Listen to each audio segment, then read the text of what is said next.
truth I've heard.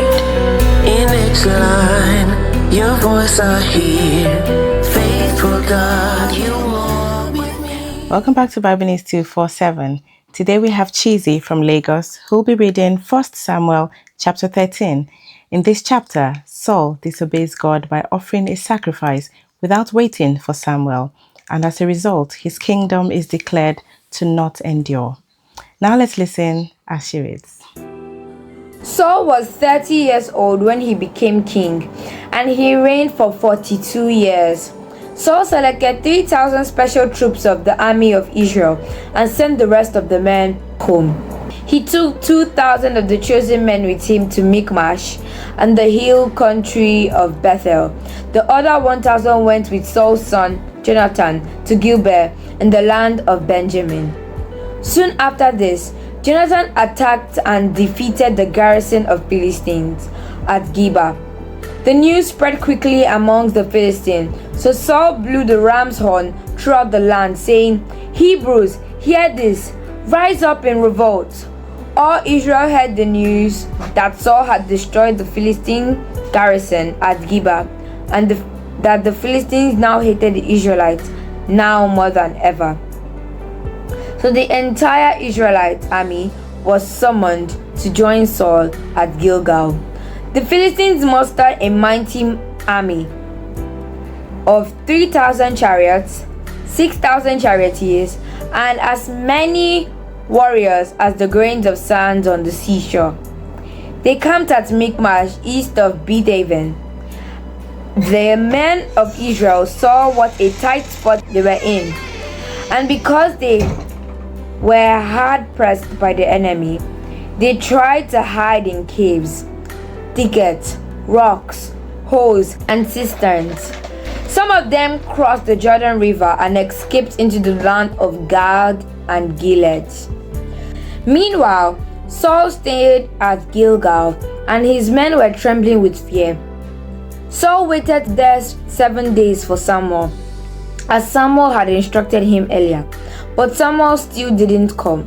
Saul realized that his troops were rapidly slipping away, so he demanded, "Bring me the burnt offering and peace offerings," and Saul sacrificed the burnt offering himself. Just as Saul was finishing with the burnt offering, Samuel arrived. Saul went out to meet and welcome him, but Samuel said, "What is this you have done?" Saul replied, "I saw my men scattering from me, and you didn't arrive when you said you would.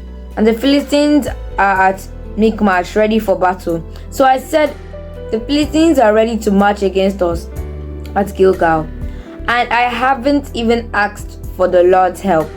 So I felt compelled to offer the burnt offering myself before you came." "How foolish!" Samuel exclaimed. "You have not kept the command the Lord your God gave you. Had you kept it, the Lord would have established your kingdom over Israel forever. But now your kingdom must end, for the Lord has sought out a man after his own heart. The Lord has already appointed him to be the leader of his people, because you have not kept the Lord's command." Samuel then left Gilgal and went on his way, but the rest of the troops went with Saul to meet the army. They went up from Gilgal to Gibeah in the land of Benjamin. When Saul counted the men who were still with him, he found only 600 were left. Saul and Jonathan and the troops with them were staying at Gibeah in the land of Benjamin. The Philistines set up their camp at Michmash.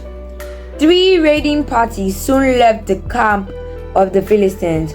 One went north towards Ophrah in the land of Saul. Another went west to Beth-horon, and the third moved toward the border above the valley of Zeboim, near the wilderness. There were no blacksmiths in the land of Israel in those days. The Philistines wouldn't allow them, for fear they would make swords and spears for the Hebrews. So whenever the Israelites needed to sharpen their plowshares, pickaxes, or sickles, they had to take them to the Philistine blacksmith.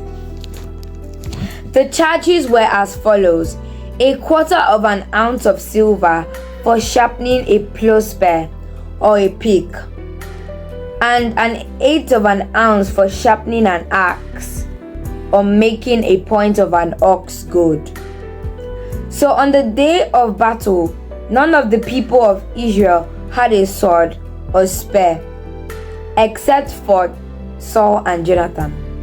The pass at Michmash had meanwhile been secured by a contingent of the Philistine army.